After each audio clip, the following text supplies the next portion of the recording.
Ladies and gentlemen, welcome to the Ark episode 40. Today I have a special episode for you on the topic of basically transgenderism, what's going on with the LGBT agenda. I have the great pleasure of announcing that I've got Kirralie Smith, who is actually the national spokeswoman of Binary Australia. Kirralie, welcome to the show. So good to be here, Joel. So fun fact for everyone, Kirralie happens to be in Sydney for a lawsuit, and you've actually come to the right audience. They're like, all right, there's a lawsuit, but who's actually at fault here? So we're going to get into talking about that. But Kirralie and I actually go back to 2018, 2019. My first political party, in fact, one of my only political parties I was in, was the Australian Conservative Party, Cory Bernardi's party. And Kirralie happened to be one of the Senate candidates at the time, but now you've sort of followed your passion, it sounds, and you're dedicated to one particular topic that's close to your heart. But before we came on camera, and I really wanted to get this on camera, and I know you guys will enjoy this, we've had talks on the show on this topic of LGBTQ, and we've talked to people that have had websites as well, and they talk about the sheer volume of attacks. This is your website that we were just looking at, binary.org.au, and it was really fascinating, the answer you just gave me. So I asked you, how many attacks do you get, like, generally speaking, on your website? Oh, countless, every week. Mostly I get support, but every week I get really disgusting and disturbing emails through the website portal. Some are threatening. They're all disgusting, like those negative ones. I have reported it to eSafety and was told that they can't do anything about it because it's not a social media platform. They said go to the police. The police... Crime Stoppers said, no, it's not our department, go to your local police. I've gone to the local police and they've said, we can't do anything until those threats are acted upon. Oh, you're joking. I'm not joking. So it's like we've got to wait for Kirralie to be attacked. Correct. Terrible. Yes, sorry, no, I was going to say, you mentioned eSafety Commissioner. What happened there? Oh, yeah, we're great mates. A couple of years ago when these legal trials began, basically the eSafety Commissioner had my personal Facebook page taken down. There was 47,000 followers at the time. And she denied it many times, but we now have on affidavits that people did make complaints. And I put in a Freedom of Information request. Was first of all told that there were 2,500 documents on me. 2,500? Yes. I'm flattered. And then, it was, the parameters are too large. We can't give you 2,500 documents. So I had to keep reducing till I got down to a 3-month window. There was still like 250 reports within that time. And I, went through the whole process and I reckon about 75% was fully redacted. So I couldn't even read these reports. I know what they were in relation to, particularly into the lawsuits, because again, in the affidavits of the lawsuits, it says that those reports were made to eSafety, but you're just thinking, there's no freedom of information whatsoever. They can do what they like. They're a law unto themselves, and it's just, you have to laugh because it is so outrageous. For sure, otherwise you'll cry. Well, let's get into it. So who are you? Why are you so passionate about this LGBT issue? And what are you basically in court about? That's what I want to get into. Okay.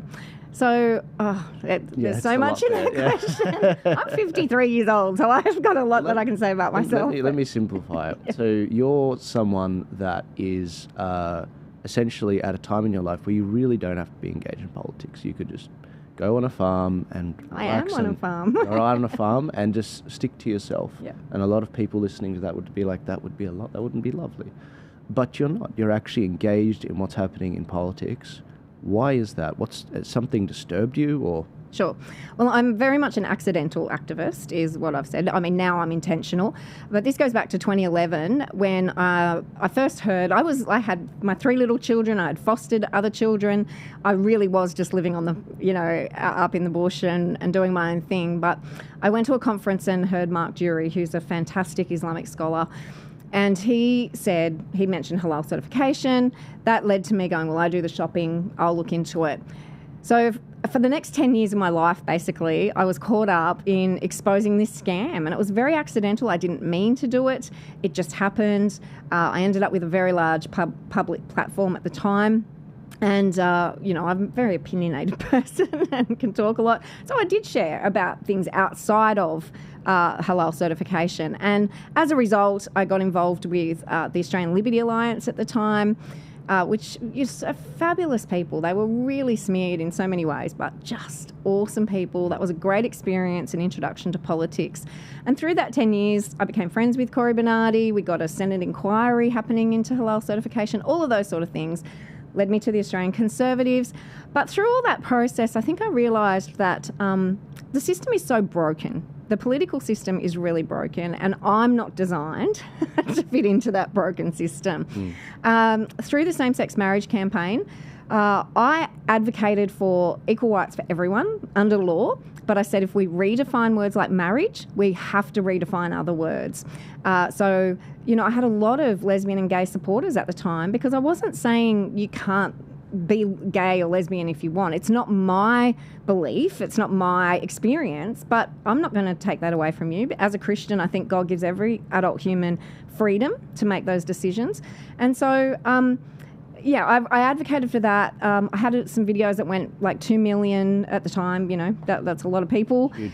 And I wasn't a formal part of the Marriage Alliance, but after the vote was lost and the law came in, I was approached by a lot of those leaders who said to me, look, we're going to have to do something with the fallout.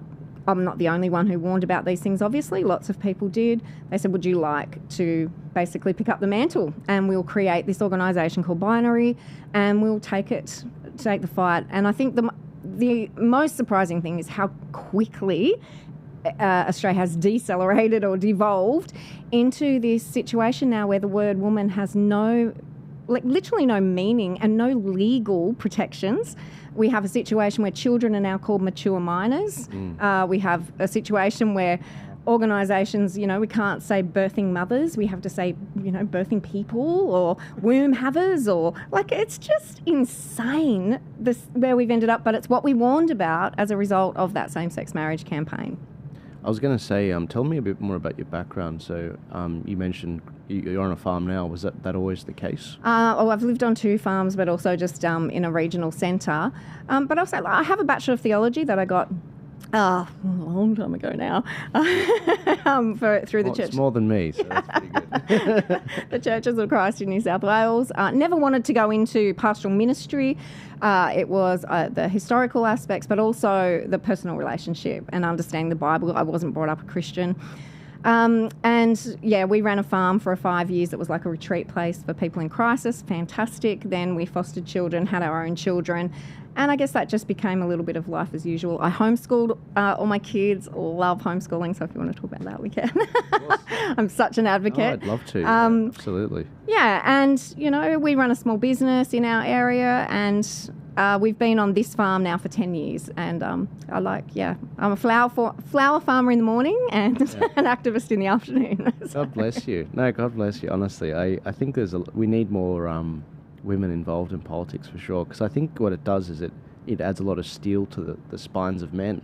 It's like, guys, get off your backs. Correct. So, I say this every show, but 66% of this audience are actually women that listen. Yeah. To the chagrin of a lot of people. They're like, oh, really? I was like, yeah, no.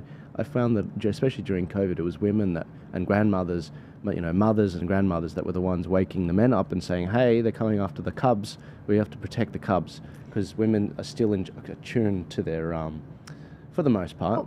We have a nurturing aspect, but I understand that, but I also, I look at my husband and my son. They work together. We run our small business. They don't have a lot of time to sit or watch things. They'll listen to podcasts, absolutely, and they're very strong in all of these issues. But, I have a lot of friends, particularly in Sydney, who run their own businesses. They never watch TV. They never listen to anything. They literally are heads down, bums up. And that's what Conservatives do. A lot of them, the left, as we know, are just lying around doing nothing all day and have space in their life for all this activism. So I think it's a really tenuous sort of position, because our men are out there protecting and providing for us, but they also need to be across these issues a little bit more so that they can stand up and do what needs to be done. You're a breath of fresh air. You're saying exactly what I was like, I agree with that, absolutely. I think there's a lot of people that are thinking that right now. So you've basically stuck your head above the parapet and now you're in a situation where, how did this lawsuit come about? I mean, you're not a. I think in the first 5 minutes of this interview, most people would be like, look, you're not particularly out there. You know, you're actually saying what I believe. What's happened with the lawsuit? Yeah, look, I'm not an aggressive person at all. I'm passionate, 100%. And, you know, I will say too, I have daughters, or I have 3 children, and my middle daughter in particular was very committed to a sport, rowing, and wanted to be an Olympic rower. She has injured herself now, but always done sports. We're very, I know it doesn't look like it, but I look like this because I did so many sports and I have so many injuries. So that's personally something really important to us. But what happened, so Binary exists to protect women's sex-based rights, child safeguarding, that's really, really important to us, and parental rights. So there are 3 major things. We could look at lots of other areas, and I know at the beginning you said the LGBTQ issue, but it really is just focused on this gender ideology, because LGB relies on biology to be a thing. You know, lesbians want female bodies, gays or, male homosexuals want male bodies. That relies on biology, whereas transgender, queer and plus beyond are all ideologies. They're all ideas. They're not based on reality or biology. They reject those sort of things. So part of my advocacy as a political lobbyist, of course, is sport. And it was a very personal moment when at my son's club, we discovered that there was a male playing in a female soccer team. And I can't go into a lot of those details, unfortunately, because I've been gagged by the courts, which is really frustrating. So I can be very general to say that through that was the end of 2022, beginning of 23. And then as I began to expose the reality of this in Australia, because at the time we knew Leah Thomas, who was William Thomas, was doing the swimming thing.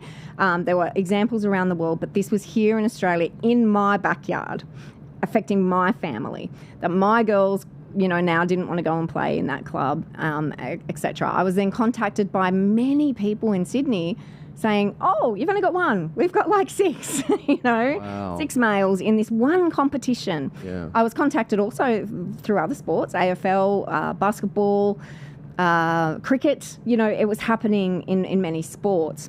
And in my advocacy and through Binary, we decided that we would run a campaign because it was just this kind of insane progression of trying to get answers from Football Australia and being railroaded at every single turn, told that, their policy was that you can play in whichever gender you identify with. I suggested, well, can we get a team of 11 blokes? They're like, yep, as long as they pay their fees. And I'm like, this is crazy. And as we were getting some, very peaceful and reasonable actions together, I was visited by the police. 2 police officers on the 31st of March.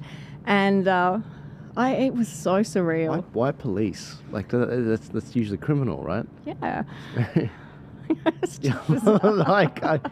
Again, you've come to the right place. I've had like 3 to 5 different lawsuits, some criminal that we won in court, thankfully, during COVID.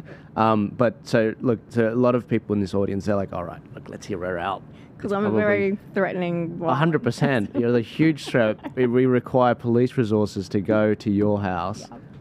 I was on crutches. I was on crutches for years. I just had my 10th knee operation a year ago. So I've had some pretty serious health issues. So what I can say about that is the police had applied for an apprehension of violence order against me on behalf of a soccer player that I'd never met, I'd never spoken to.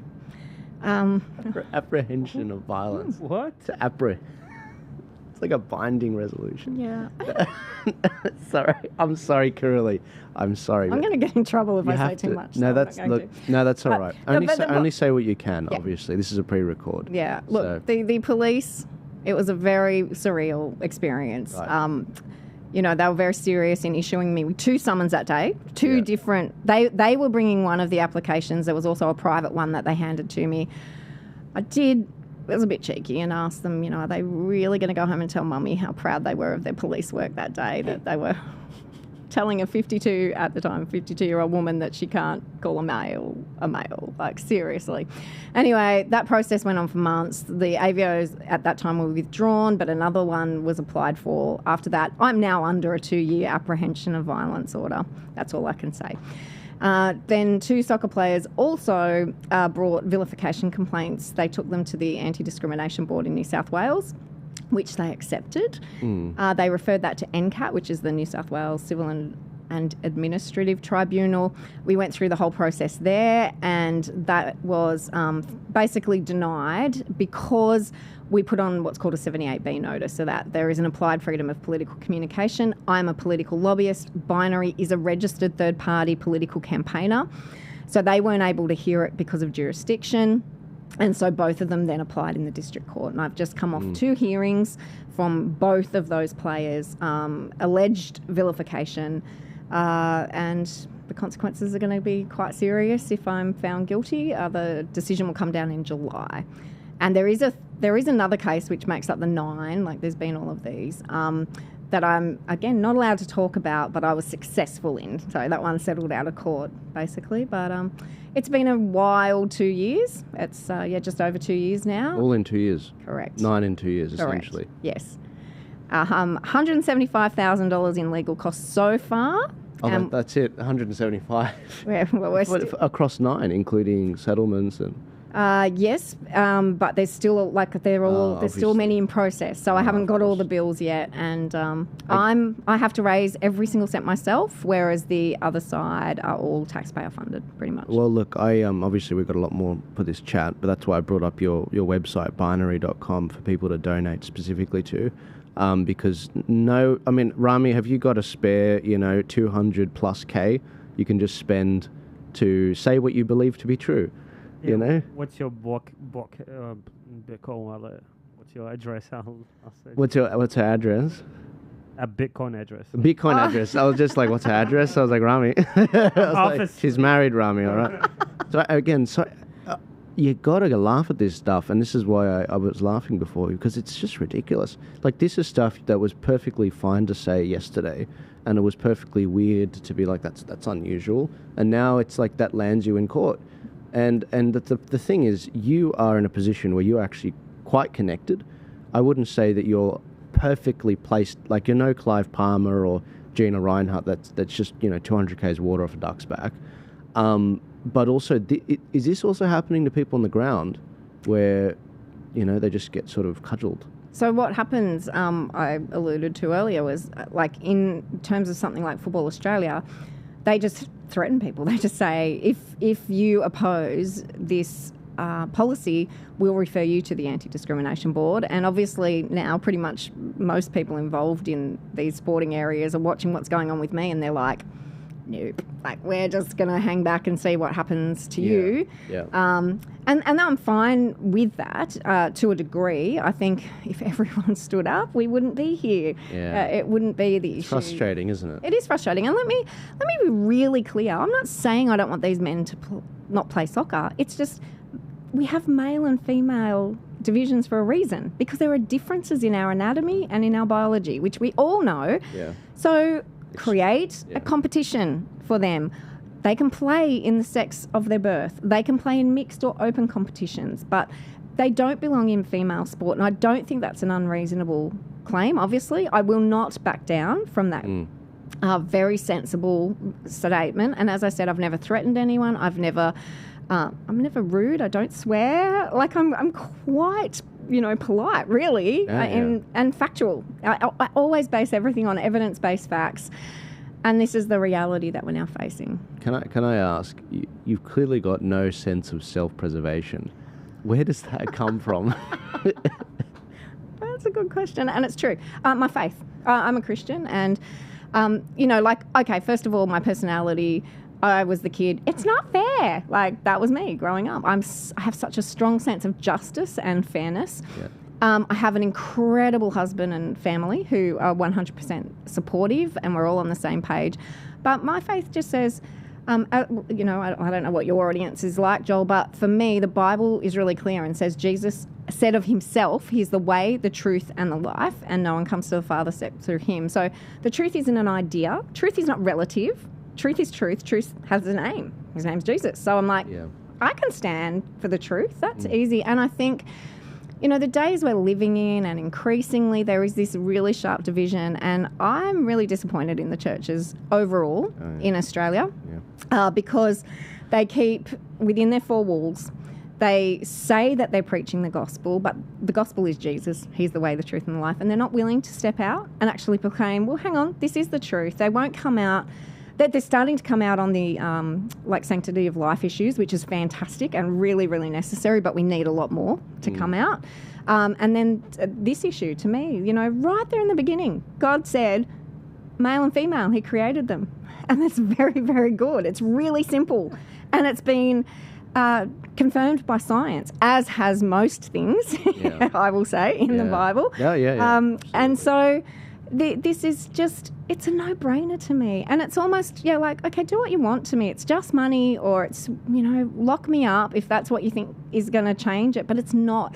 The truth will always prevail. But sorry, go on. I just want to make this point that you know, slavery is wrong, but it was lawful for a long time. Racism is wrong, but it was lawful for a long time, and it took people to stand up and go, this is wrong. You know, and William Wilberforce is my ultimate hero, who took 20 plus years and through sickness, through great heartache and pain and difficulties to abolish slavery. And so if it's going to take me 20 years and the cost of my body and my mind, I don't care, because this is right. And I know that history is going to look back and go, that was insane, and that was wicked, and that was wrong, that we mutilated children's bodies, that we robbed them of their sterility, of their fertility, that we robbed them of brain and bone and just development issues. We rob them of puberty, which is the ultimate human right. You can only become an adult by going from childhood through puberty.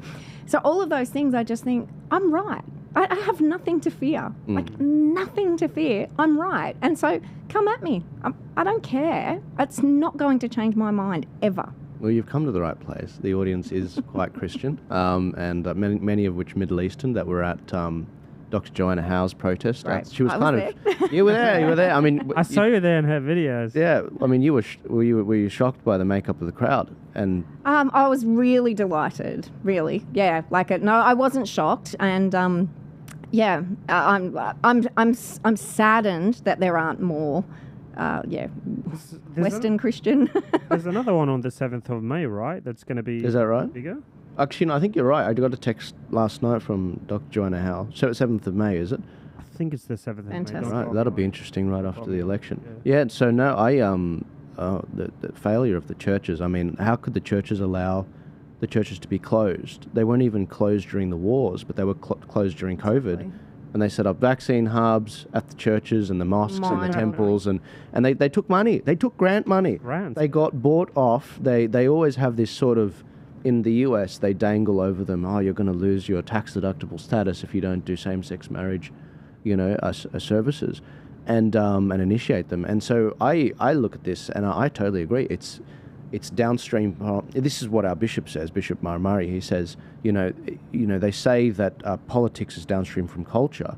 The churches aren't being corrupted because society's being corrupted. Society's being corrupted because the churches have been corrupted. 100%. And where's the leadership? Yeah, where is the leadership? And I'll say, you know, so many pastors and like Christian school principals, I engage with many, many Christian leaders, and they will say to me, but we're called to love. And I'm like, yeah, so lying to people is not love. Lying to people, deception is not kindness. Like, who is the father of lies? Yeah. Who is the father of lies? Yeah. Like, the Bible, this is not, you don't need a Bachelor of Theology to understand these really, really basic concepts. And it staggers me, literally, that so many pastors and Christian school principals will say those things to me, but we have to be loving. I'm like, well, I'm sorry, you are either on the side of Jesus or the anti-Jesus, the Antichrist, and the Antichrist is the father of lies.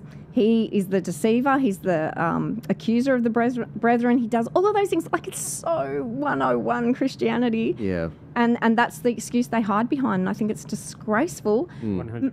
Meanwhile, you know, in my book, which I know we'll talk about. Yeah, absolutely, yeah. Some of these families are Christian and they have not been supported by their churches. They have not been supported very well at all by those faith institutions, and have been left to basically feel that they are the guilty ones, and they're not, for wanting to protect their children and to speak truth and to stand up for that. So it's a really sad position that we find ourselves in. Having said that, you know, I get thousands of emails every month from Christians who are praying for this ministry, or this, I should say, Binary is not a ministry. Binary is a secular organisation, and we come at it from that secular perspective. But I'm a very open, unapologetic Christian, and that's fine with our board, with all the rest of it. But it's so alarming to me that it needs to be a grassroots movement, but where is the leadership? Yeah. Do you think that, so obviously you've talked about you get that fire from your faith. Is it also an element of there's people out there that don't have the means, that don't have the knowledge, nor the courage, so you fight for them? 100%. We're called to be a voice for the voiceless. So I am very happy that that's the role I've been called to, I believe. That and I have that opportunity in that position. You've got to be a good steward of what you've been given. As you know, you're a good steward of this podcast and other things that you do. Thank you. We all have a role. That doesn't mean everyone's going to be a spokesperson or everyone's going to be out there being, you know, harassed or persecuted for their beliefs. But, you know, I literally have, you know, so many pensioners who will give their $20, $30, and they're doing their bit. Like, they're putting their money where their mouth is. And, so it's really important that we do those things. So, yeah, I feel a great weight of responsibility. Some days I would like to think I just want to be a flower farmer, please. I'm done. It's just hard. But look, the fire's in my belly. The way is made for me. And like I said, I have an incredibly supportive family and community, and Binary as an organisation. So I feel like this is what I'm here to do. Good on you. So you're here in Sydney to actually do your lawsuit, basically, that kicked off on Monday? The hearing was yesterday. That's right. Yeah. So good. Those both hearings are now finished, and the judge will make her decision on the 25th of July. Right. Yeah. Right, 25th of July. These things, they really do drag out. Yeah. It's actually insane. I was talking to what's that lawsuit called? The Higgle Tiggle weird one. Tickle v Giggle. Tickle You can't make this Giggle. stuff I'm up. literally So that's been pushed to like August or Correct. something, and I'm like, geez, lawsuits. The lawyers are the only winners in these things. 100%. And Lyle's in his 5th year. Yeah. Lyle Shelton with the drag queens. Like, the process is the punishment. And they are taxpayer funded, or they have activist law firms like Denton's that are an international law firm that set the lobbying standards for governments in these issues. And meanwhile, here we are trying to raise the funds. It's really distracting, because I want to be supporting the families that are being damaged by this. I want to be, promoting this book. I want to be, lobbying the government, and they know that they are taking resources away from me and from my organisation, because we have to be in court all the time. So. Oh, look, this conversation might be taken down, and we barely got started. Can I ask? I'll get blamed again. No. Don't worry, it's not you. It's not you. We actually we're very familiar, aren't we, guys, to being cancelled and getting candidates cancelled, like Ben Britton. Unreal. I'm looking for something. Are you looking for the fist? No, the fist is always close by. You've seen this, haven't you? Sorry, this is the, I do believe it's 78 ex-LGBT people, a survey of them, some of which I do believe are in the UK. Yeah, I think so, but I'm not terribly familiar. Oh, that's all right. What I was going to ask, and we won't go into that, Yep. is because there's better people that can go into it, like Dr. Con Cavataris and Ed Sparius from Victoria, if you've heard of Ed. So Ed put that together. Yeah. So there are other countries that are further down this rabbit hole. The UK, the US to an extent. It's quite a booming industry, I hear, in the US financially. If you wanted to invest in, it's quite sad. It's really sad. But as from a financial perspective, there's a lot of money being made to push this ideology. and with the government funding these experiments, basically, are we at least seeing in places like the UK where this has happened earlier, people waking up and maybe pulling the ship up, or? Yeah, look, it's beginning. The tide is very ever so slightly turning overseas. We've had things like the Cass report. We've got detransitioners coming out, studies that have been done in the Nordic countries, Switzerland, Sweden, all that sort of stuff, even New Zealand, the UK, the US. It's really, I guess what has been highlighted is that these experimental medical pathways are just that. They're experimental. There is no studies or data to show that the off-use label of puberty blockers, which puberty blockers, if people don't know, are castration drugs. They're used, the same drugs are used for violent sexual criminals. They were designed and only given permission for use for precocious puberty, early puberty, for a very limited time. There were side effects noted, but they felt that they overcame. Never has there been approval for these to be just given carte blanche to any kid who says, I feel like I'm the opposite sex.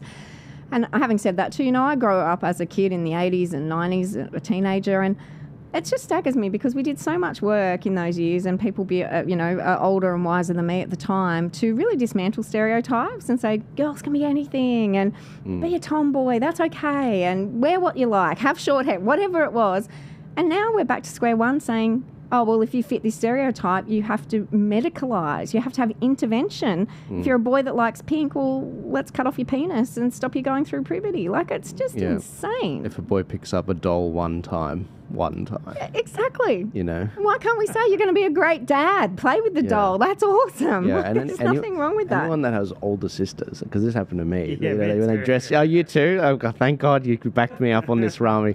The I'll girls, paint your nails, no, literally. Well, they got upset when I walked on high heels better than them. Yeah. And that's what's funny about it. It's like, guys, it happens. Exactly. It happens. Kids are going to play. It is play, and it's a really healthy part of childhood development to play, to pretend you're an animal, to pretend you're an astronaut or a cowboy or whatever it is, but we don't affirm and medicalise any other fantasy. So why are we doing it this way? Because that's what's happening, right? And again, guys, if you go and look at, I think it was episode 7 of the Ark podcast, we did a deep dive. We couldn't even put that on YouTube. We had to put it on the Rumble.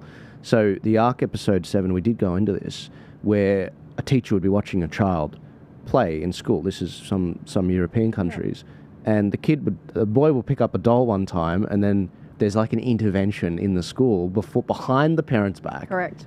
And the next thing you know, the kid is outside of the custody of the parents. Yes, and that's happening. And that's again, in our book, we've got 9 stories.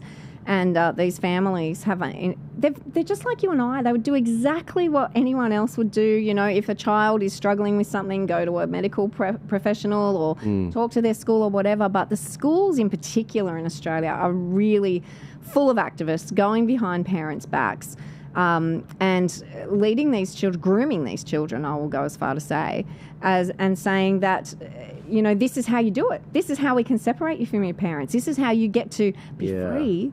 But you're actually creating a lifelong medical consumer by putting them on these pathways, because 90% of kids who get put on puberty blockers will go on to cross-sex hormones, will go on to possibly surgery, and then all what is created, you have to take the cross-sex hormones for life, and they create other problems. So there's other drugs then that you have to be put on, and these things are just not discussed. What child of 8, 12, even 16 can consent to a life of medical consumerism? It is unbelievable. You can't even get a tattoo. Correct. At that age. Correct. Ridiculous. No tattoo. Like, there's so many things that we put boundaries on for our kids. Rightly so. We know a human brain isn't fully developed to around the age of 25. And teenagers have always rebelled against society, whether it's emos or goths or, unfortunately in my generation it was eating disorders, which were very serious, but you could come back from them. But what happens? Like, we've heard from so many of these transitioners, the girls have, got male pattern baldness, their wombs are atrophied, they've got, if girls have the mastectomies, which it's really hard to get a mastectomy if you're healthy, But these girls, you know, have still got weeping wounds. The guys who do these things, I won't even go there. It's disgusting what they put up with. Yeah. I And saw a guy in a wheelchair. I saw a guy in the wheelchair with it done, and he's sort of like, he can't really horrendous. talk. I thought, How that can is he like a consent? war crime. Like, I think about Exactly. Hitler with that stuff. Exactly. Like What's worse is you can't even talk about it. Yeah. As a filmmaker myself, I can't make a documentary or something about it. I remember, you know, losing 4 friends. I have 4 friends in Thailand who are transgenders that committed suicide, took their life away because of all these. Because of all of, you know, what they had to endure and go through, and realize that it was too late for them at that specific Correct. age, and they have no purpose in life. Yeah. It's horrendous. And that's a really important point that, you know, we're told, and again, you know, many... if we can bring up the book, sorry, because you Alright. keep pointing the book, Sorry. but no one's seen the actual book, and I'm like, I brought you here to talk about a book. No, so guys, that's the book. It's called Devastated, and it is on the website as well that we said before, binary.org.au. Yeah. You were saying. Well, you know, these parents are lied to and deceived by these medical practitioners who said, we'd do rather a live daughter or a dead son. What they don't say is that after these kids go on these drugs and medicalised pathways, the suicide rate goes up 17% at least. And part of that is the effects that you were just talking about, Rami. But the other part of it is they realise, I've done all this damage to my body and I'm still not the opposite sex. Because you're masking or mimicking. That's all you're doing with these drugs and costumes and surgeries. Masking or mimicking. That is it. And there's at some point comes to that realisation, I'm still female or I'm still male, and nothing can change that. So how cruel is it that as a society and that legislators have made these laws, like in Victoria and most states now, but really in Victoria, you can be arrested for trying to counsel someone out of that decision to go down the gender affirmation pathway. Yeah. And that is cruel. It is cruel beyond measure to limit these children, limit these people to a life of distress, of deception. They either have to keep up the deception by masking all of their physiological traits, or they have to try and mimic. And I just think that's the ultimate in cruelty. And when I'm told, just be kind, Kirralie, just accept people. And I'm like, well, that's what I want to do. I think we should get alongside these people and say, you've got some really difficult trials and struggles. The majority of people who struggle with gender dysphoria have other underlying issues such as autism. They're on the spectrum. They've had trauma, depression, bullying and the like. There's an increasing cohort of young men who are very porn addicted. So why don't we get alongside all of these people, now I'll talk about that in a sec, and actually encourage them and say, look, we want to help you overcome these other issues, because nearly always then that is resolved, the gender confusion. So men addicted to pornography, as you know, there's chemicals in our brain that require increasing levels when it comes especially to sexual behaviours. And there's a condition called autogynephilia. AGPs is what the short way of saying it, autogynephilia. And these men have gone down the rabbit holes of pornography. They're so addicted, it gets more and more extreme. They end up in sissy porn or transgender porn. And now they have this fantasy that they are women, but it's not just that they are women, it's that the rest of the culture has to relate to them as women. And you will note that a lot of the adults, in particular males, they dress in hypersexualized ways, they behave in hypersexualized ways, and they put themselves into women's spaces, sports or services, so that they can dominate women, because that's the fantasy, and we all have to go along with that fantasy. Which is very different to a lot of the girls who are trying to transition or think that they can transition. Nobody can ever transition. These girls have been, a lot of them actually impacted by porn as well, but on the opposite side. They want to get out of their sexuality. They don't want to be treated like the object that pornography treats women as. So they are identifying out of being a woman to try and protect their sexuality, whereas the men are identifying into being a woman so that they can be hypersexualized, that they can walk down the street in the most disgusting costumes that most of us women would never, put on, and then, come into our change rooms, come into our sports, come into wherever they can, and that fulfills their fantasy. Yeah. It's gross. Oh, mate, there's so much to be said. There's so much to be said. I have a question. Wasn't the term like transgender is not used as much maybe a decade or two ago, Correct. as much as she-male. The she-male, and also just transvestites and transsexuals. I actually have a lot of supporters who are men in their 60s and above, and let us say, we've never had a problem, really, with transsexuals or transvestites because it was just, yeah, all right, they're guys, they're getting their rocks off, they're down the King's Cross or wherever, doing their thing, but they weren't trying to make me call them a woman. They weren't trying to come into my spaces or sports or services. They weren't coming after my children. They were just blokes who, you know, that's what they did. That was their fantasy. They lived it out. So there's actually a lot of these guys in particular who support the worker binary and other organisations because they don't want the children doing these things. They know the cost to their own lives and their own communities of what has happened there. And so, yeah, she-males definitely, I mean, in some of the Asian countries, they're ladyboys, you know, but there's been none of this insistence that the law protects them at the expense of actual women. Can I ask, going into the transgender thing, are you aware that a candidate for the Liberals was cancelled partly because of his comments on this? Just recently? Yeah, Ben Britton. Yes. So the lead headline was, the first story that came out was that, he's come out and he said women shouldn't serve in the front line, which is a highly uncontroversial statement. Agreed. In fact, I mean, you'd agree with it. 100%. 66% of the audience, they agreed with it. The likes on those videos were 100% actually, which never happens. Andrew Hastie, Shadow Minister for Defence, Peter Dutton's Defence Minister, he said that in 2018 and he still believes it today. Yes. The US, they believe it under the Trump administration. The late great Jammal in 2011 said this is actually quite experimental. We shouldn't be doing this. But he was cancelled because of that. Now, when they dug into it, and sorry, but this is just a fresh thing that's happened. Yeah. When they dug into it, you know, Ben Fordham was like, look, I don't know why he's being cancelled. Doesn't make sense. The Liberals came back and they said, it's because there's other things. It's like, what other things? And so he's seen the transcript from the episode and he doesn't see anything outrageous, but some of the Liberal contacts that I have said the reason partly he was cancelled was his comments in saying that porn is a funnel to become transgender for a lot of men.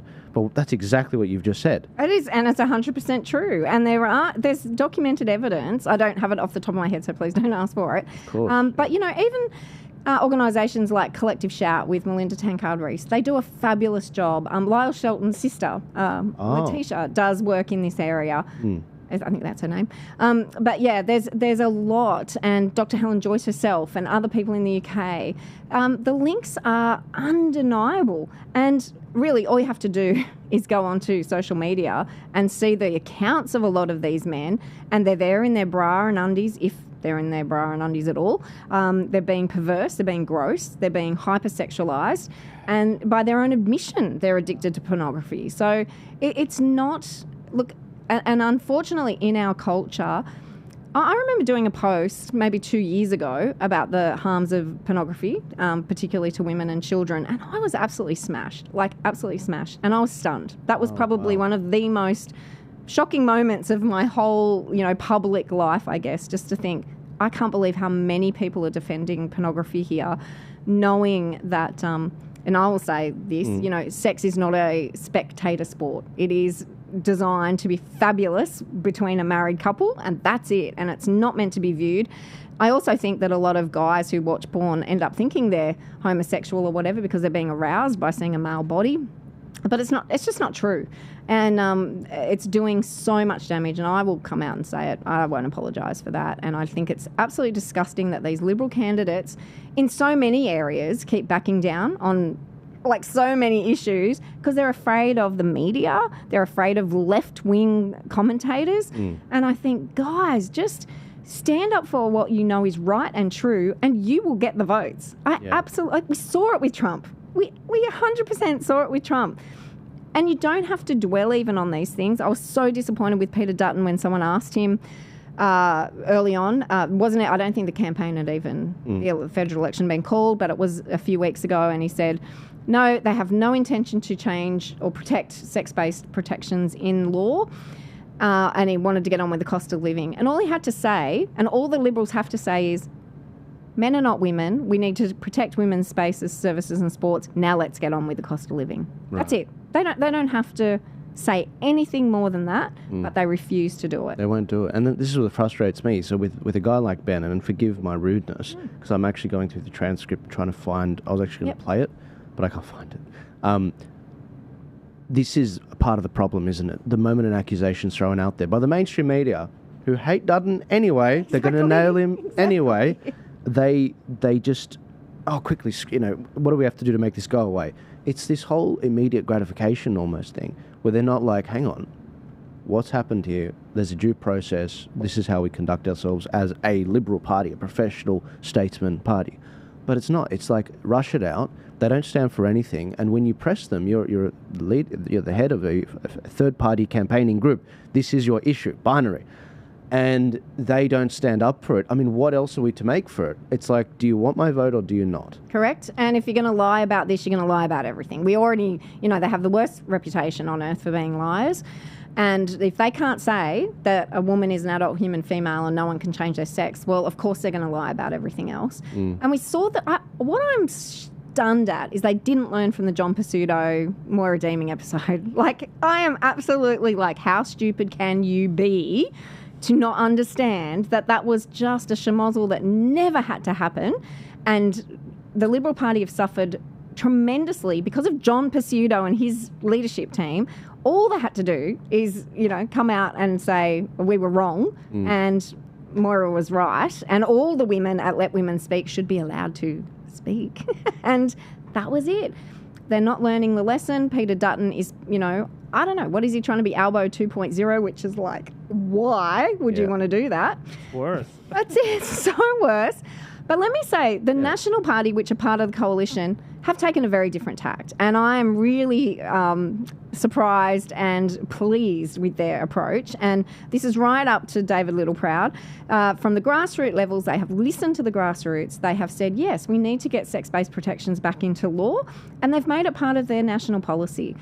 So David Littleproud, Barnaby Joyce, and a few others at the time basically had come out and said, look, Trump's made these executive orders, fantastic. We should do the same here in Australia. And Peter Dutton said, I won't be drawn into Trumpian politics. Well, Peter, it's not Trumpian politics. It's just facts and reality. Yeah. And if you stood up for that, we wouldn't be having this narrow, margin in the... Do you think that's why they've actually... Because they did this before the election. I haven't told you this, Rami, but I was invited to an interview around the corner where they... It's called The Briefing. And they never aired this interview because I don't think it went the way they hoped it did. Shocked. So they were trying to basically get me to say that Dutton is Trump. And then I said, look, let's get one thing straight. Close. Literally, I said, let me get one thing straight. What I want out of this election is a Dutton prime ministership, but a bit of steel in his spine from some of these minor parties with the balance of power. Correct. That's what I want. Now, Dutton is not Trump. Otherwise, we wouldn't need a minor party to basically, keep him on the straight and narrow path. And they were trying to make this accusation, say, well, but look, get Australia back on track. Sounds like make Australia great again. And I said, well, you could say the same thing about Build Back Better. Yes. But you're not saying, Biden or Boris Johnson is a Trump. And so it just didn't go to air. So maybe tomorrow's thing won't go to air. I'm in a debate tomorrow. So, on SBS, so that's going to be, so that might not go to air. But anyway, we'll talk about that later, Rami. I look at these things and I don't think that the Liberals, they're just trying to safely scoot on in without getting into the culture wars. But the media, they do this scorched earth thing where they burn the ground so you don't go there. Because they know if you do, you might actually win. Correct. So it's quite brilliant. And in terms of a strategy, you've got to take your hat off to them. Well, yes, but I just think the majority of Australians will just come on board with truth and reality. Like, they're not... Like, of course we're concerned about the cost of living and energy and all of those sort of things, but if we can trust a politician on the most fundamental issues, then you can trust what they're saying about other things. And we just can't, because they're playing the game. It looks like they're playing a game. They're not trustworthy. And they're being, just bizarre. It's really bizarre to sort of even try and skirt around the question, can people change sex? It's just a no, they can't. So why are they trying to play politics with this issue? It is beyond my comprehension. So the Nationals are better on this. Yes. Obviously, some of the minor parties are much Very better good. on this. Yeah. But the Liberals basically are like trying to do like, oh, we still want to win these till seats, you know. Good luck. Good luck with that. Well, I think they would. Do you know what? I actually think they would if they came out and you know, like they were challenging the Zali Steggles. Yeah. Then, you know, I mean, she's an ex-Olympian, and if they came out and said, "Is a female body different to a male body?" Do you think and actually made that part of the debate? She would look like an idiot, and the candidate would win. Like, it's not hard to actually meet the people on this issue where they're at. It's not hard. They refuse to do it because they feel like some ABC journalist is going to make fun of them. Let them. Yeah. Who cares? Like. Yeah. I'm going to agree with you but disagree with you. Just because I'm a nerd and I do maps. So you would still lose the till seats, but you would win 2 to 3 Western Sydney seats. Okay. Which is important. Yeah, and that's not my opinion. You know, a mutual friend, Catherine Deves, I said, okay, are these till seats winnable? And she said, Joel, don't even bother. Honestly, they're gone. You can't win them back. These are some of the highest yes voting places, 60%. If they're willing to vote for their voice in a country that voted 60% no, these are the wokest places. They actually agree with some of this stuff. And it's kind of an uncomfortable reality to see some of these blue, you know, sort of areas just turn teal. But I still think we can, it's shameful. It's shameful to harm children. It's shameful to put women in this situation. And they're tiptoeing around it. And they went, oh, but we don't want to hurt a trans-identified person's feelings. Well, this isn't about feelings. This is about reality. And I still think if people were upfront, just really simple in making it a shameful issue that you would, you know, harm children in this way, there'd be very few people that could come up and say, well, I want children to be sterilised. I want children to be harmed. Yeah, it's like, who's all right, Hitler. Literally, because I think Hitler, before he went after the Jews, he actually went after the disabled. Yes. And then killed hundreds of thousands of disabled. And it's like, okay, I'll settle down. So let's put it to them. Do you know what I mean? So you may be right that there's so few with the fortitude to do it, but it's not hard to turn the tables and put the shame back on them. Well, look, that's why you're here. You've come to the right place. You know, this is a place for the courageous, like Ben Britton, but you will get disendorsed and you will be attacked. And that's why I'm not in politics. I'm outside of it. Yeah, no, and I respect that. Rami, did you have a question? Well, I'm just curious with these teal seats. What would the voter base there think about biological male and women's sport? I reckon there's a pretty good. It would be like 55%. Let the trans play in the women's sports. But I think that's where they are at, but I don't think it would take much to actually turn it around. You know, I think even, you know, if you've got the visuals of someone like William Leah Thomas, if you've got these boxers who are punching women in the head for sport during the Olympics, if you've got these male examples, it's very hard to stand there and defend that. But again, these politicians are not prepared to just produce the facts. They want to tiptoe around and we love everybody, we're inclusive.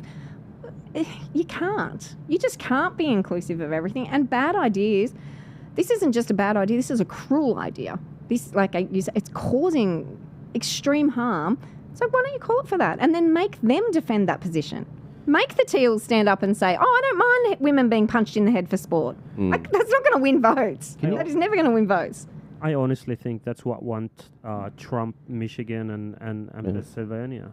You know? 100%. And that's what's crazy. I mean, I've been talking to some of these campaigners about these seats because there's been a big debate since the last election. Do we go for the teal seats, which are traditionally blue, or do we look for carving out new ground? That's what Peter Credlin, she said after the last election. And I said, oh yeah, go to Western Sydney. And they were like, what evidence do you have you can flip these seats? And I said, look, if Daly could flip a 65% Labor seat, you can flip it on a truly conservative platform. But you're not going to do it by playing it safe. 100%. You've got to go hard. 100%. And that means standing by Jacinta Price when she says MAGA. And that means standing by Ben Britton when he says stuff that we all agree with. Exactly. And but can we go back to something here? This specific topic about the suicide rate and protecting people, I heard that the suicide rate among the trans community is like 40% attempt suicide rate. Yeah, look, there's different studies and data, so I'm not 100% sure on that. Me neither, yeah. But what I do know is that nearly every study shows that the suicide rate increases after medicalisation. All right. I looked into this at the time because I think I once got into a debate with someone on this, and they said, yeah, okay, look, Joel, it is 40%. Like, they owned it. That's because they're getting bullied and society hasn't accepted them. I was just curious what you'd sort of say to that person. Look, I mean, anyone who is considering ending their life needs great compassion and great care. But giving them a masking or mimicking action to do is not going to solve that problem. And so these young people, or not, but most of them are young people who are struggling with their gender identity, it is usually because there is another problem. So deal with the other problem. Right. And what we see is that gender identity is usually worked out. Because you can't, I liken it to a bit of a mist. You know, you can't grab hold of a mist. It's not tangible, and it fades away as soon as the sunlight comes on it. And when these people are gender confused, you know, it's just a mist to go, oh, take these drugs, wear this costume, change your name, make people call you this pronoun. But when the sunlight is shone on it, the truth, it all just crumbles. And of course they're going to be left feeling really betrayed because, oh, I was sold these solutions. I am now condemned to these solutions for life. What options do they have? Like, it's intensely cruel. And let me tell you, you know, I talk to detransitioners as well. In Australia, you have every service under the sun if you say, I'm transitioning. You'll get medical care, psychological care, hospital care, housing, employment benefits. You get the lot. Wow. The moment you say, I am detransitioning, all the medical institutions, particularly in Victoria, go, sorry, can't deal with you anymore. Wow. Housing, no, you're not in a special protected minority anymore. No more housing, no more employment benefits. And a lot of these people lost their families or communities originally. Then they go into the LGBT rainbow communities, and now they're saying, no, we don't want you either. And so the trauma that these detransitioners go through is mind-boggling and unbelievable in every way. So it's horrifying. So I think as a community we have failed, like desperately failed these young people. And if they're coming with suicide ideation, we need to be saying, right, let's really dig into what's going on here, because putting you on drugs or changing your appearance is not going to resolve this problem. So if your kid is struggling with this and you say, well, I don't want my kid to commit suicide, you know, so we should transition them, you're actually condemning them to a very high chance of suicide. I believe so, yeah. You're pushing them further to the edge, really. Right. Because all these drugs are like basically causing a chemical imbalance in your brain and making your depression even more severe. Yeah. There's a really hopeful chapter in our book, Devastated. So, like, there's some really devastating stories, obviously, of that's exactly what's happened. People have been put on these drugs. Particularly the girls are left feeling like, well, I'm not feminine in any way, shape or form now, but I'm not a bloke either. But there's a mum in here who had 2 daughters wanting to identify as males. And in the immediate, she just said, okay, I'll call you by whatever name you want. You can cut your hair, you can dress masculine, but while you live in my house, you're not going on drugs. Let's wait until you're 18 plus. Now, both of those girls, they went through really hard times, really difficult, but she really hung on to that relationship. Thankfully, the girls weren't groomed to be taken off the family, because that has happened to others. And the oldest girl has now, in her 20s, just gone, oh, I'm okay. I'll just be like a tomboy, gender fluidy sort of person. And the younger daughter could now go on hormones if she wants to, but she hasn't gone. So it's a horrendous pathway to take, but this mother, like, I think provides a lot of hope to just, in the initial crisis, meet your child where they're at, but really prolong that situation of putting them on any medicalised pathway while we really try and lobby the government to stop all medicalised pathways, because it is unproven, and if anything, it's proven to do more harm. The horse has really bolted on this, hasn't it? Victoria, when we did, I think it was episode 7 or 9 of the Ark, we talked about this, that if your kid is struggling and you're in Victoria with this transgender stuff and it's reported to the schools and whatever, and you try to take your kid outside of the state, you're not allowed to do that. Correct. But I'd still say do it. Your kid's life is at stake here. Wow. Like, okay, I'm already in court, so I guess it's easy for me Well, to we'll say. back you up. I was about to say, we'll back you up on that one. You know, We are their parents. They have been Yeah. given to us. They don't belong to the state, and the Yeah. state has no right to, make these laws. I always say, people say, oh, but if the law says you've got to call he, she, I go, well, it's a bad law. Slavery was a bad law. So should you have slaves because the law said that it was okay to have slaves? Like, don't be an idiot. It's ridiculous.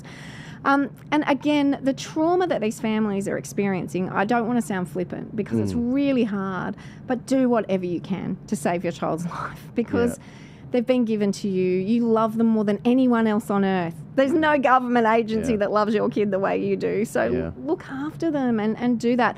And the recent hate speech laws even, now they can be, if a Victorian doesn't like what I'm saying, they've got, or you, there's possibility that we're going to end up. Yeah. Do you mean the Victorian hate speech laws? Yeah, the new ones, the anti-vilification. It's crazy, but this is all tied up. It's all the same. Can I ask the question of state lines? If you say comments in Brisbane or Sydney, and in Victoria they've got these rules, can they use a Victorian court to get you? Well, a lot of this hasn't been tested. I believe so, and that's implied in these laws, but they're yet to be tested. So I don't know. Where does that end, though? I mean, if that's the case, then if a Yank says something in America, exactly. Then it's like, all right, well, we're going to drag you down under. You've got to catch a 20-hour flight down. Billboard, Chris. Comes to mind. Yeah. Like, it's bizarre, isn't it? But he said what he said is in Sydney, right? Or was it?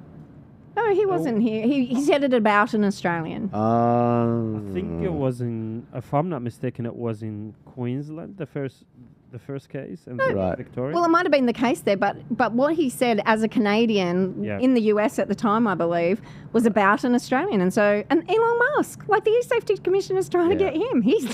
I don't know when he's been here recently, but if he has been here. But it wasn't because he was in Australia or is an Australian. Neither of these men are Australian, yet our government overreach is saying that you can be prosecuted because you've broken Australian laws. Is it really that she wanted to work in the CIA or something before? Who? The E-Commissioner? I've heard that. Really? Yeah. Is that right? I didn't hear that. She wanted to. Now she's like live action role playing. Well, there's accusations out there that she is working for the CIA. She did used to work for Twitter, and she did end up leaving Twitter. Yeah. And I think she applied to work at the CIA. That's what I heard. Yeah, no, that's... Is that right? Yeah.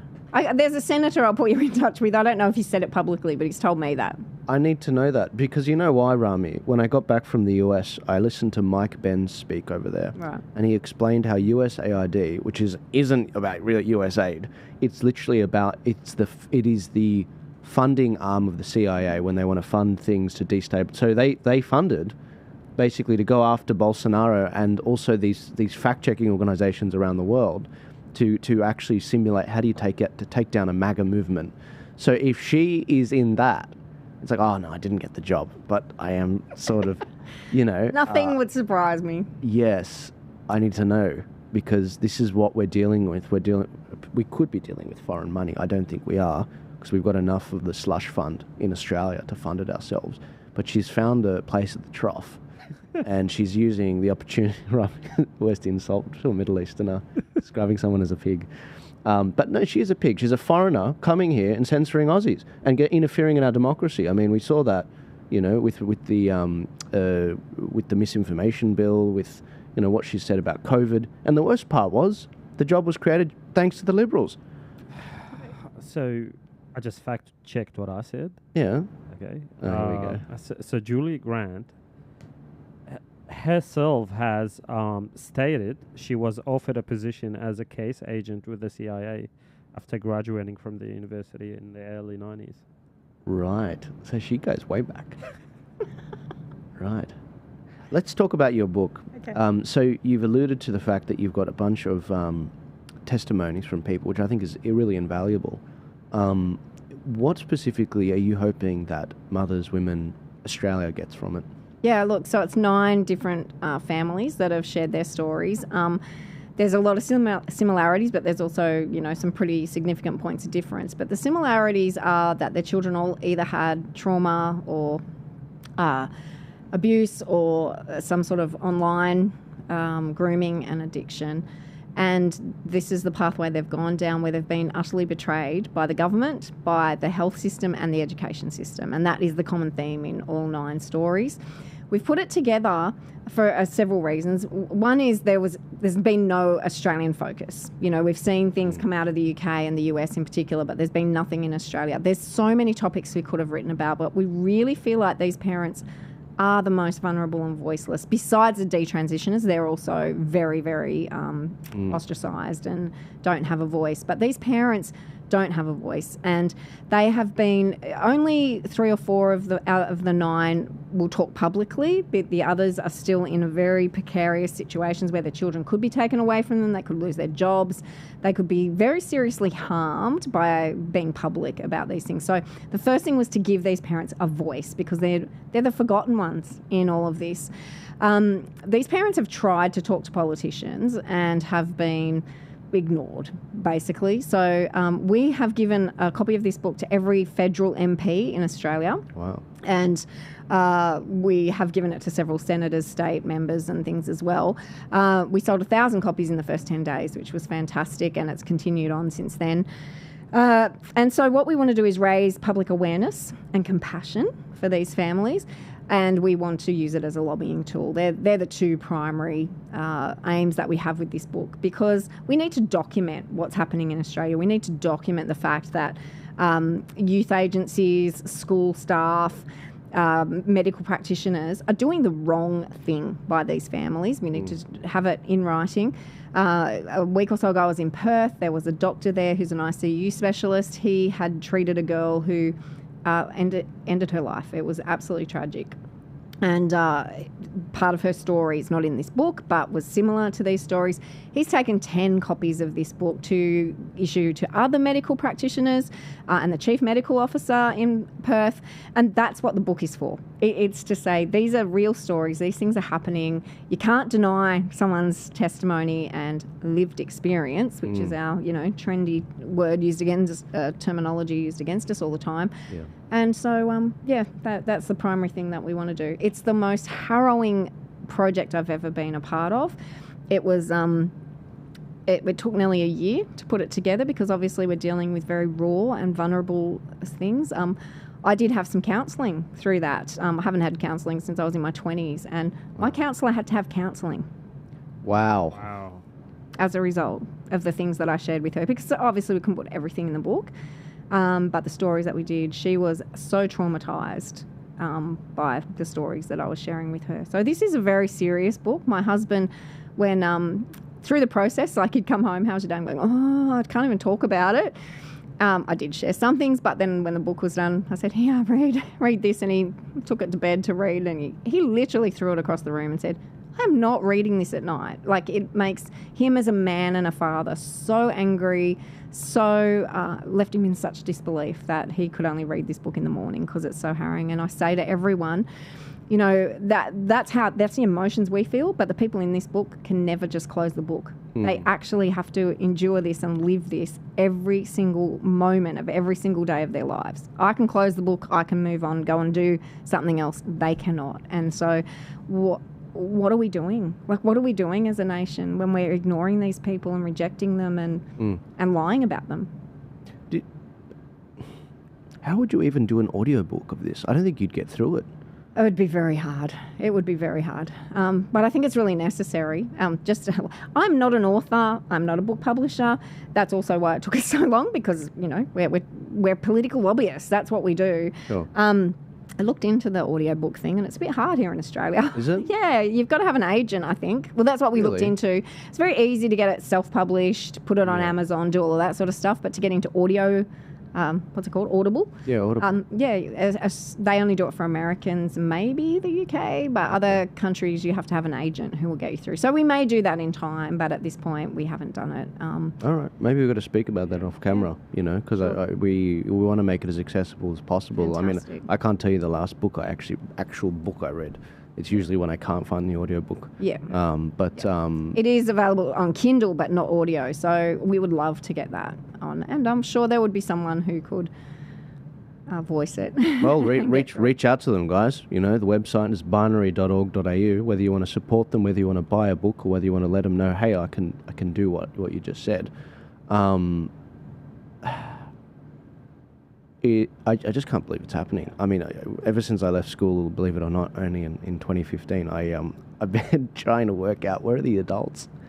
Where are they? Great question. I'm still looking. Yeah. So My kids say the same thing. You know, Yeah. we have a great actual network, just a little plug for our homeschooling network, that none of my kids are in school anymore. But, you know, there's 30 of them that come together every Tuesday night to encourage one another and talk about these things. But they are so unique in our community anyway, you know, like, because so many other kids are addicted to screens, you know, all the rest of it. And my kids have, and our young people have such great compassion for their peers and really want to make a difference for them.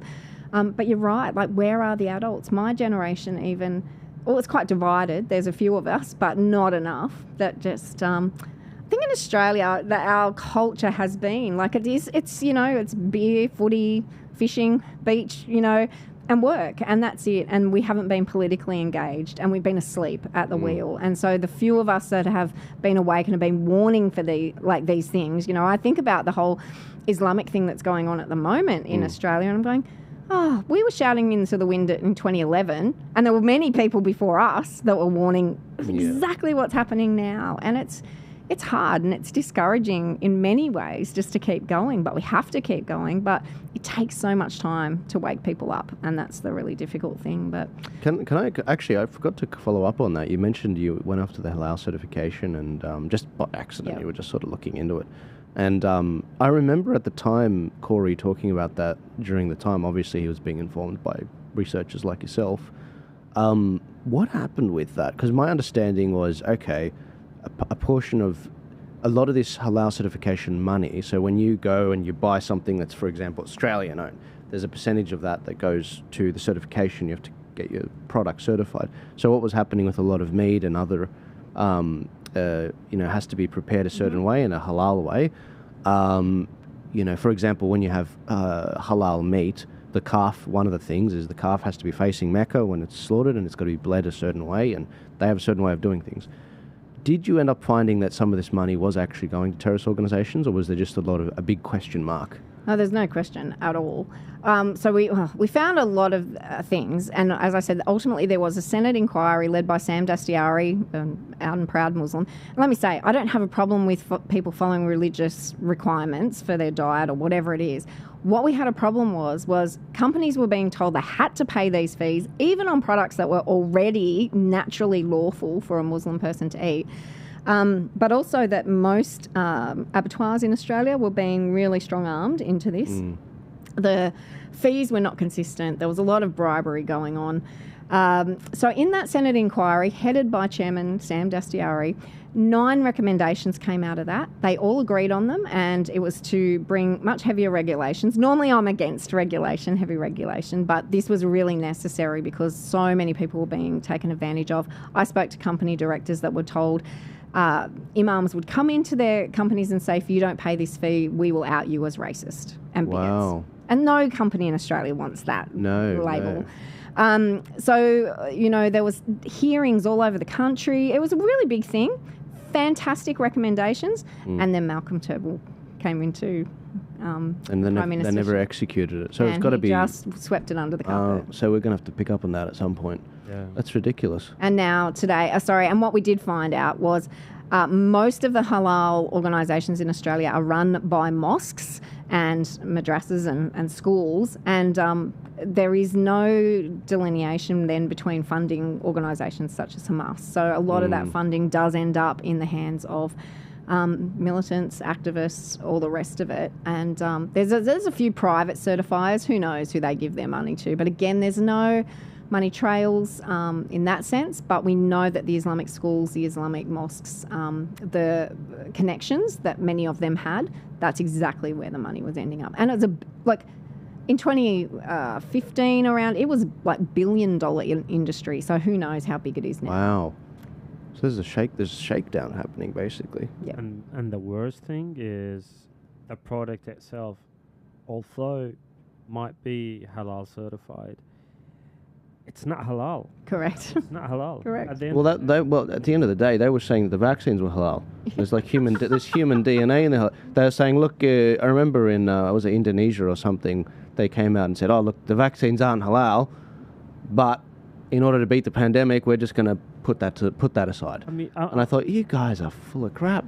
And it's like we got a lot of Muslim listeners, and they understand that there's a difference between, all right, look, there's clearly a shakedown going on. Someone's getting rich off this, and look, I don't trust Middle Easterners. You know, no one should trust their own culture just as a given. You know, there are going to be corrupt people in every ethnicity. But what the hell is going on with this shakedown of businesses? It's ridiculous. 100%. I mean, like the chicken you go and buy that's labeled as halal, for example. You know how the chickens are put down? By gas. Yeah. How is that halal? Yeah, exactly. Yeah. Exactly. Yeah. We worked with one of these so-called, halal organizations. One of my family members had to do some import and export of, food products. And the guy drank cognac, and he's like, not Muslim at all, and he's a sheikh, and he drinks cognac. Cognac, like, really? He couldn't care. They're taking us more for or fools, absolutely. He's just there to collect the fee. That's all. Yeah. We had mountains of evidence, but it just became, like I said, Malcolm Turnbull didn't want to know about it. He swept it all under the carpet. And, the fact that, like I said, Sam Dastyari at the time, he's got no credibility, I know that, but as a Muslim, was very happy with these recommendations to bring stricter controls, that Muslim people could still, have their halal food or halal certified food, but it wasn't going to be imposed upon the whole nation, and there would be a lot more scrutiny. Didn't happen, and look, then we pretty much rolled, into a very tumultuous time in Australia with politics and all the issues. And for me, personally, my website got hijacked as well. So I was a one-man band, didn't have the finances to get it back, all the rest of it, so it went by the way, unfortunately. Hacked. Insane. You got hacked. It wasn't hacked, but there was some dodgy stuff that went over the domain ownership, and someone else got ownership of the domain. Anyway. No, that's all right. That's all right. I was going to say, we touched on the Muslim thing now, so I got to say to the Muslims out there, because we actually have quite a good viewership from the COVID, because they were locked down a lot. Yes. Guys, just as we've called out the churches a lot, call out your own mosques. Yeah. I understand you've got a thing where, and I have it too. It's sort of in our culture. It's you respect your elders, but privately or publicly, you need to call this out, because if you don't, then what do you think a lot of white Aussies are going to think? They're going to be like, oh, see, they're protecting each other. You can get in front of that by actually calling it out and saying, this is not right. You should be treating any business the same way with the halal certification. We need to be better as a community and more transparent. Just as I call out the churches for taking vaccine hub money and grant money in support of The Voice and all these other bullcrap things, you've got to do the same for your own community. And if you don't, then you deserve what comes to you. You deserve what comes to you, because... And we deserve what comes to us. Exactly. Exactly. And that's why when we were talking about the abortion rally a couple of weeks ago, we saw each other at, it was so good to see so many Middle Easterners out there and Middle Eastern leaders that were like, yeah, we've got to stand up on this. We can't, but where was the Anglican Church, the founding church of this country? Where was the Catholic Church, out there in force? They just didn't really get out there. There were a lot. Maronites don't count as Catholics.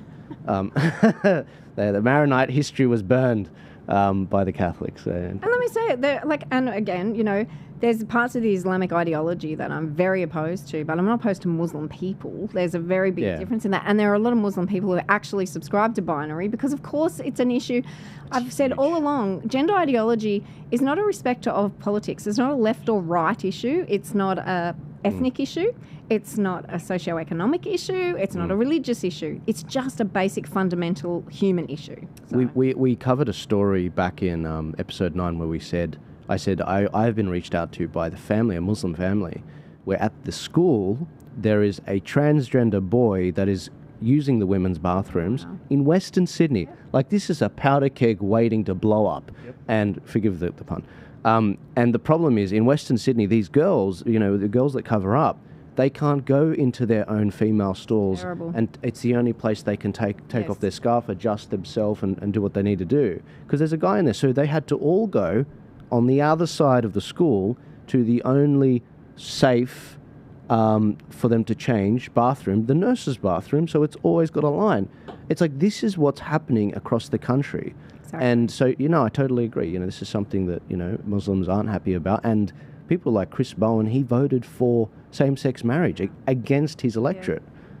I can't believe, I hope Cameron's really kicks him out. I really don't like that, One thing that's happening in Western Sydney at the moment that's quite frustrating is that so many Muslim brothers and sisters are going to vote for the Greens just because of Palestine thing. Yeah. Like, they don't get that. Not only these green candidates would not win, their vote is going to Labor. So what are you doing? Exactly. And the Greens locked you down. The Greens are the ones with same-sex marriage. The Greens are the ones that they want your kids, basically, 100%. because they don't have kids. 100%. What's her name? Not a Pakistani greenie who's A WA one. You mean Marine Faruqi? Faruqi. She's everywhere. She's in Liverpool. She's in Fairfield. Her signs are everywhere now. Wow. Right. Yeah. So she's a New South Wales senator, is she? I didn't know that. Why does she have her signages everywhere in Western Sydney, though? No And idea. all the different elections. Free Palestine. Yeah. I agree with Pauline. She should piss off back to Pakistan. I think, and obviously Pauline's in court for that. I think anyone that's ungrateful to this country and for what they've been given, they should go back to where they come from if it was so great in Pakistan. We've got to wrap this up to get you out of here. But before we go, is there anything that we haven't covered that you'd definitely like to get out there? Happy to flash the website again for you guys, binary.org.au. Grab a copy of Devastated. Donate to support any of the lawsuits that you've got. 9 in 2 years. That's 2 years or 4 years? Did you say 2 years? That's phenomenal. That's incredible. Yeah, it is incredible. But forgive me for laughing at the idiocy of this. I just cannot believe that the country is changing at the rate that it is. I think we've all got a bit of motion sickness. Oh, absolutely. And, I know there'll be a lot of listeners thinking, I can't do that. I don't want to go to court. I don't want to stand up and speak. I don't want to, I don't have a podcast, whatever it is. But you can share this information. You can contact your local members. You can question every single candidate during this federal election. Where do they stand on these issues that matter? Like, don't underestimate the power of your voice, because it really does matter. And that's what I really want to say. And this isn't, I'm dealing with gender ideology, but I'm actually dealing also with real people, who are impacted by this. And it's a very confronting, very difficult space to be in. And so I imagine that most of your listeners will be sitting there going, I know of a person, whether it's in your family, whether it's in your school, whether it's in your community. And we have to have great compassion for these people, but we also have to take action. And it is on us to do that. So not everyone's going to be the spokesperson. Not everyone's going to go to court, but do what you can, whether it's give money. But definitely, share this podcast, share the information, go on Binary. There's a lot of downloadables. Contact me if you need help. That's what we're there for. So take some sort of action. It's nice if you're driving in a car and this is helping you pass the time while you go to work or whatever it is, but do something. Absolutely. Do something. Yeah. I feel what you're throwing down. I think that the idea that we need more education, if the mainstream media was actually covering these things, then MPs it would be higher priority. Correct. Rather than some other things. Correct. And I want to thank you for your time in coming, because you picked up on something in my policy matrix, which I'm going to change for version 2. If you guys haven't seen yet, at my website, tpaust.com.au, Kirralie graciously picked up on the fact that, which one was it, under ethics? It's the second one, I think. Do you oppose gender-affirming care for LGBTQ plus minors? Now, she was saying, look, it's funny you've got the coalition here, Joel, because the Nationals have clearly committed to it, but the Liberals haven't. So I'm going to try and look at how we can edit that so that for version 2, when it comes out in a few days, so that it's a lot more accurate. And I appreciate your input on that. Well, by all means, check with your Liberal candidate, because they're very divided. Some Liberals are on board and some are opposed, and that's the problem. And I already said this to you, but for the benefit of my audience, if they're not willing as a party to come out and say this is what we stand for and this is what we'll legislate, then you don't stand for anything. Correct. So, the Liberals, I would rather have the chance of them suing my socks off, because they're more, passionate for this. I want to be wrong, but until I'm proven wrong on this, I'm going to dangle the carrot and I'm going to say, hey guys, this is what Binary is fighting for, and this is where you're falling short of the mark. So I'm going to give kudos to the Nationals, Because Nationals are running against Liberals in some seats. Yes, correct. I'm going to give kudos to the Nationals because in some seats they're better.